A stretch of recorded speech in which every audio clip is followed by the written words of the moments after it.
Pessoal, eu vim aqui com um vídeo informativo e que talvez possa mudar aí o futuro dentro do Congresso e na política com as decisões que podem acontecer a partir dessa PEC que acaba de ser liberada pelo presidente Arthur Lira e enviado para a CCJ, a Comissão de Constituição e Justiça, que trata da redução de poderes monocráticos do STF. Gente, isso é uma bomba e só passou porque está acontecendo um atrito entre STF e o Congresso. E bom, eu vou explicar tudo isso aí na frente para vocês. Já compartilha muito esse vídeo, deixa o like que é extremamente importante. Essa informação veio agora à tona.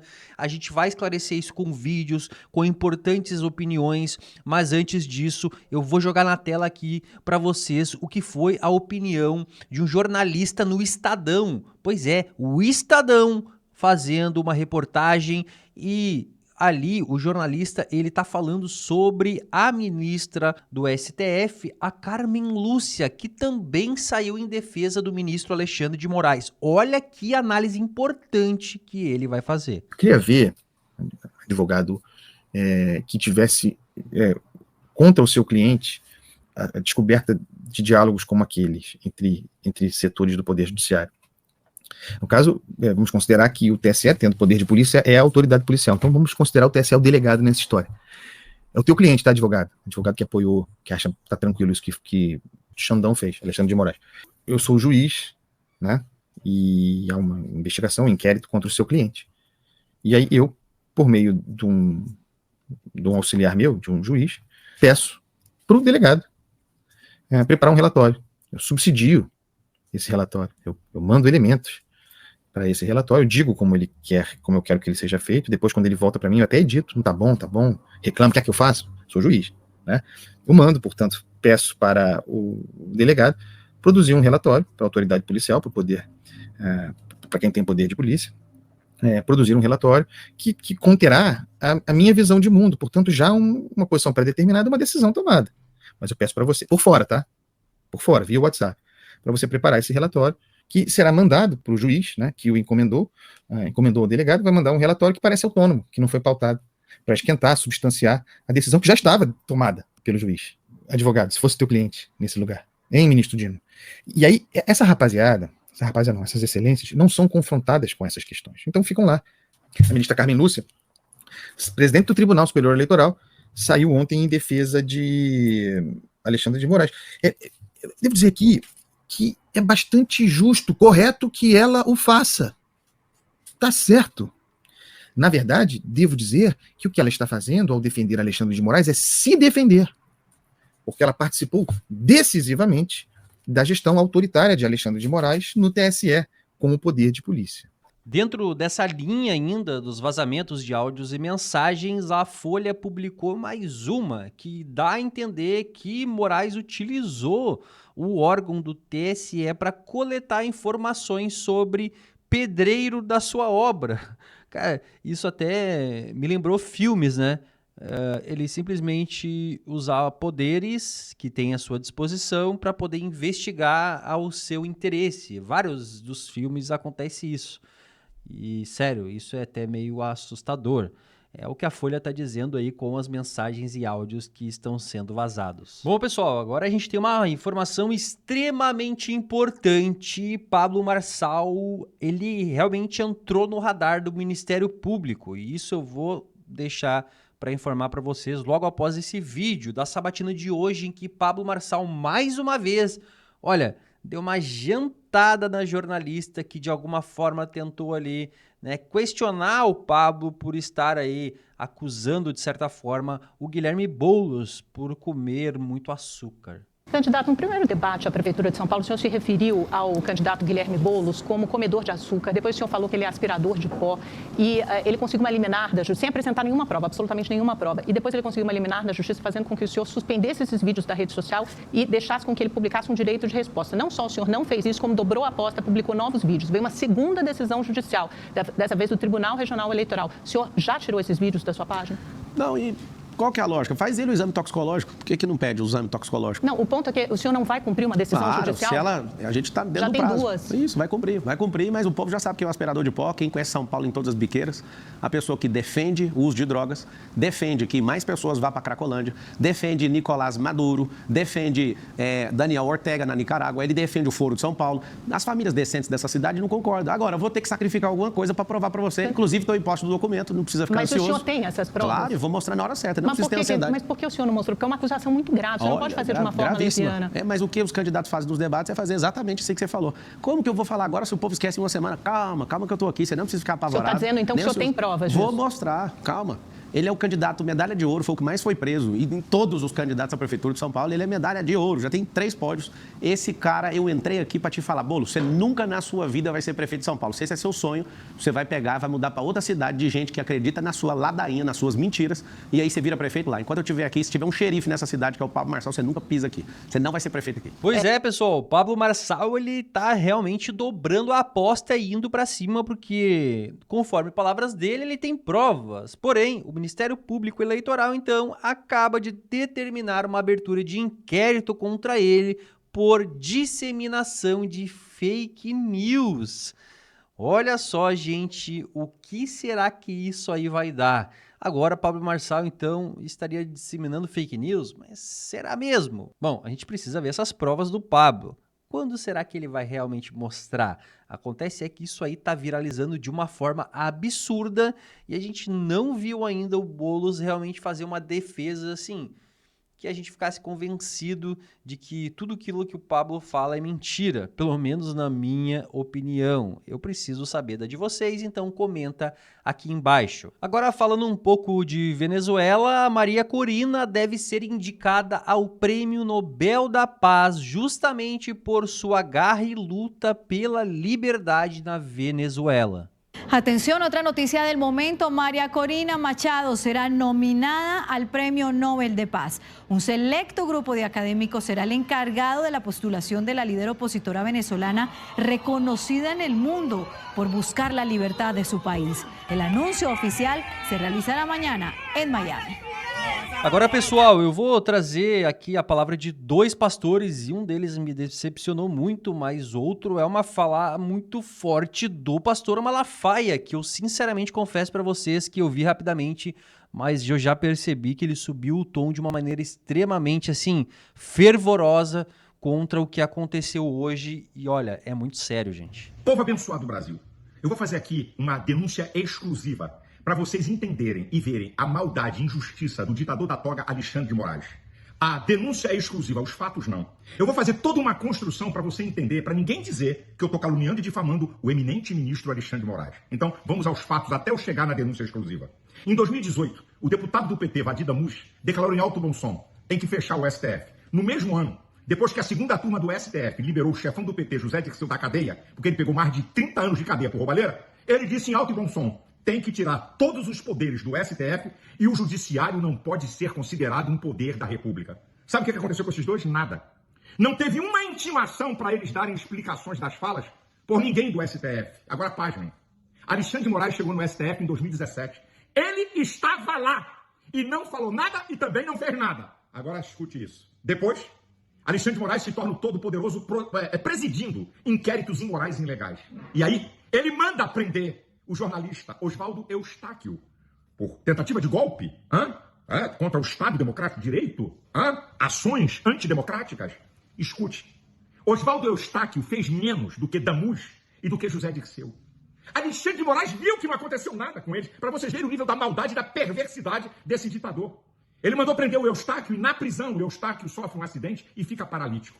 Agora, ontem, dia 14 de agosto, Alexandre de Moraes tenta jogar uma cortina de fumaça para desviar a atenção da imprensa e do público contra as denúncias gravíssimas da Folha de São Paulo contra ele, usando um assessor do TSE para embasar, aumentar as denúncias e as perseguições, inquéritos que ele preside no STF contra Bolsonaro e seus apoiadores. Que vergonha, que vergonha. E aí, presta atenção, a imprensa noticiou, mas não viu isso que eu vou mostrar aqui com exclusividade. Nessa cortina de fumaça que ele lança, ele decreta a prisão do Eustáquio mais uma vez e do Alain, os dois estão no exterior. Agora, olha aqui que eu vou mostrar isso aqui, é exclusivo porque ninguém mostrou. Ele manda a Polícia Federal na casa do Eustáquio para intimar a filha menor dele de 16 anos. Eu vou mostrar um pedaço da intimação que a imprensa não mostrou. Intimação da menor Mariana Wolff Pedro Eustáquio, na pessoa da sua genitora, bababá, acerca da imposição cumulativa das medidas cautelares restritivas de direitos diversas da prisão preventiva, consistente em bloqueio de todas as contas sociais da menina, proibição de utilizar redes sociais de terceiros, entrega de passaporte. Caso não faça isso, multa de R$50 mil por dia por cada rede que usar. E também a imediata decretação da prisão preventiva. Evidente da mãe. Mas olha aqui, 9 policiais federais, como se fosse prender subversivo ou bandido, intimidação. A garota sofreu revista íntima. Chorou o tempo todo, ficou tão nervosa que bateu a mão e feriu. A imprensa disse isso. Para vocês verem o nível. E uma das delegadas lá disse, olha, se você não entregar para a garota o passaporte, sua mãe vai ser presa. E você vai para uma questão de corretiva de menores. Quer dizer, vai ser presa também. O ECA, no artigo 108, para um menor ser preso, tem que ter cometido uma coisa gravíssima que envolva assassinato. Para vocês verem o tamanho da maldade, da covardia, da injustiça. A garota, que é menor, não pode falar com seu pai, o Eustáquio, como se ele fosse um terrorista, um subversivo, um assassino que tinha bombas em casa para explodir a autoridade. Que vergonha! Eu pergunto, senhores ministros do STF, até quando vocês vão ser coniventes com esse ditador desgraçado? Rodrigo Pacheco e demais senadores, até quando vocês vão ficar calados e não abrir um processo de impeachment contra esse cara? Deus, tenha misericórdia, exerça a tua justiça, nos livre desses homens maus. Deus abençoe você e sua família, Deus abençoe o Brasil. Eu falei pra vocês que seria um pronunciamento muito forte do pastor Malafaia, que estava visivelmente ali muito irritado realmente. E olha, gente, se realmente aconteceu isso aí lá dentro da casa da menina, é assim, é até difícil a gente querer gerar uma opinião sobre o caso, assim, é uma coisa que não dá nem para imaginar, é extremamente lamentável e repugnante. Bom, vamos ver agora a fala de um outro pastor que eu sempre acompanhei muito, mais que me decepcionou. Tudo isso porque ele se reuniu aí, ele estava com a presença de um prefeito muito conhecido aí, que é o da cidade do Rio de Janeiro, o Eduardo Paes, que protagonizou aí há pouco tempo atrás o show da Madonna no Rio de Janeiro. Pois bem, olha esse trechinho aí. Pessoal, a notícia mais urgente do dia, que é justamente referente aí aos poderes monocráticos de ministros do STF. E quem vai falar um pouquinho pra gente aqui é a deputada federal Carol Detoni, que é presidente da CCJ, Comissão de Constituição e Justiça lá do Congresso. E vamos ouvir o que ela tem para dizer, e na sequência a gente vai trazer também informações dos jornalistas da Globo que já estão surtando com isso. Estamos em roteiro aqui por Santa Catarina, mas paramos a nossa agenda para poder dizer que acabou de ser despachado da mesa da Câmara dos Deputados 2 PECs importantíssimas para restabelecer os poderes da República. A PEC 8, das decisões monocráticas, que vista que um só ministro suspenda a vigência de uma lei aprovada e sancionada em vigor no Brasil. E a PEC 28/2024, que fala do ativismo judicial, ou seja, que impede que o Supremo extrapole na sua competência e inove no ordenamento jurídico, legislando no lugar do Congresso Nacional. São duas importantes PECs que o presidente Lira despachou para a CCJ e nós daremos a devida celeridade com a indicação nos próximos dias dos relatores e vamos colocar na pauta o quanto antes, porque isso é importantíssimo para restabelecer a democracia no Brasil. Tamo junto, grande abraço. Bom, mas por que o Lira faria isso? O que se sabe é que tem algumas emendas PIX, que seriam emendas, valores destinados aí a partidos, a parlamentares, e que o Flávio Dino teria de alguma forma bloqueado isso porque envolve, é uma situação meio complexa, mas envolve aí um pedido de mais transparências e tudo mais. Só que daí, em resposta, o Congresso, os parlamentares foram lá e também, de certa forma, aí, bloquearam 1,3 bilhões de reais que iria como crédito extraordinário também para o Poder Judiciário. Bom, é mais ou menos aí uma questão política entre ministros, STF e Congresso, e que agora eles estão aí, digamos que num cabo de guerra para ver quem leva essa. Vamos tentar entender um pouquinho isso aí agora com o chororô da Globo, que já está falando que isso não pode acontecer, porque senão vai acabar né, rompendo aí o pilar da harmonia entre os três poderes. Vamos entender juntos. Algumas questões. Ontem a gente já falava aqui que o ministro do governo, muito próximo ao presidente Lula, tinha falado que o Dino tinha colocado fogo no parquinho. Tá aí o fogo no parquinho. Essa seria a consequência, ia ter reação. É isso. E essa reação, porque você tem hoje uma situação de crise e abstinência. Veja, você tem o Arthur Lira, tem a sucessão dele, ele quer influenciar. Se cessa tudo que é emenda, ele perde muito do poder de fogo de negociação. Então, é sobre isso que a gente está falando. Coisas que estão afetando um poder que ficou extremamente fortalecido, hipertrofiado nesses últimos anos, especialmente na gestão Bolsonaro, por causa do crescimento exponencial que você mostrou ontem aqui dessas emendas parlamentares, inclusive as impositivas, que são essas que são alvo dessa decisão do Flávio Dino e que agora está sendo referendada pelo Supremo Tribunal Federal, como a gente já antecipava desde o início da semana, que o Dino teria. Para o Dino estar colocando isso é porque ele já tinha respaldo. E tinha respaldo porque já tinha uma decisão semelhante do Supremo, do orçamento secreto, pela inconstitucionalidade. E tanto essas emendas PIX como o modelo das emendas de comissão, elas são burlas ao orçamento secreto. Tá? Agora, a crise está instalada, numa magnitude que é difícil de você ter um diálogo. Você veja ali uma fala sóbria do presidente do Supremo Tribunal Federal, ministro Barroso, e ele fala uma questão que é muito importante, que a gente tem que prestar atenção: a harmonia e independência entre os poderes. Isso é cláusula pétrea de Constituição, tá? Essa segunda emenda, especificamente, à Constituição, ela fere a cláusula pétrea, porque ela tira um poder do Supremo Tribunal Federal, que é a última palavra sobre Constituição. Então, assim, o Congresso pode derrubar a decisão do Supremo. Como assim? O Congresso não pode derrubar a decisão do Supremo. Pode até fazer uma nova emenda à Constituição. Mas derrubar uma decisão do Supremo, isso é de uma ousadia sem precedentes. Sem precedentes. Que Congresso ousado, hein? Jamais façam isso. Bom, pessoal, eu preciso saber da opinião de vocês. Essa briga, isso é inegável, entre Congresso e STF, ela provavelmente vai gerar alguma produtividade no que diz respeito aí a PECs que estariam aí engavetadas e que não saíam nunca dessa gaveta. Bom, elas chegaram agora na Comissão de Constituição e Justiça. Vocês querem que eu traga debates lá da CCJ referente a esse assunto? Vocês viram a deputada Carol Detoni. Vão dar celeridade nessas PECs. Eu quero saber de vocês. Comenta muito aqui embaixo, é um assunto extremamente importante e relevante. Não se esqueçam de verificar se o sininho está ativado, porque só assim tu vai receber um próximo vídeo daqui no nosso canal. Debate em Foco.